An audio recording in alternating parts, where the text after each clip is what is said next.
አይ እንዲያረጋለው ችግር የለውም ወንድም መስል ኦኬ አንተ ከምትይዘው አይዞማ ይሄን ሁሉ ዋጋ ምን ከፍለው በእውነት ማይገባ ዋጋ ማለት ይሄ ነው።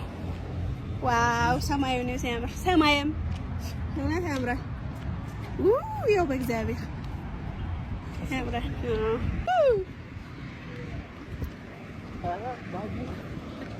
እንዴት ነው ይዟል? ኧረ በእናትህ ሃይ ለከስተመር የሚከፈል ዋጋ ነው። እስራኤል ነው ያለችው እና ሄደች ልቃ ተመልሶብና ስህተቱን የሰራው እሱ ነው እኔ አይደለሁም። ዲኤችኤል ነው ስህተቱን የሰራው። ወኪሎቹ ይሁን ዋናዎቹ ይሁን አይታወቁም። ማ ታምራለች ምን አለች? ኧረ በዚህ ጉዳይ እንዴት በዚህ እኮ ምን አለች?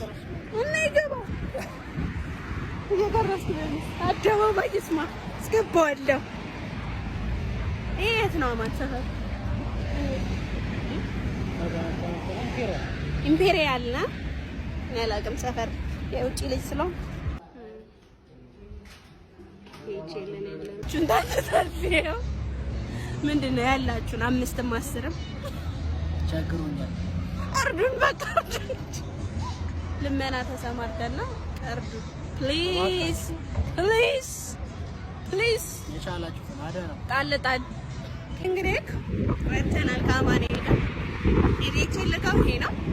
እኛ ደግሞ ከዲኤች ይወጣና ፀጉሬ ግንባይ በጣም ታምራለች። ፀሐይ ብትወጣ በስተምስራቅ በኩል ሲመሽባት ደግሞ እዚህ ቤት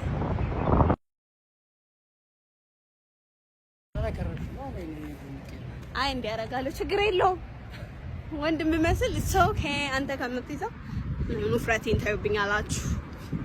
አይዞማ ይሄን ሁሉ ዋጋ ምን ከፍለው በእውነት ማይገባ ዋጋ ማለት ይሄ ነው። ዋው ሰማዩ ነው ሲያምር ሰማይም እውነት ያምራል። ያው በእግዚአብሔር ያምራል። ይችላል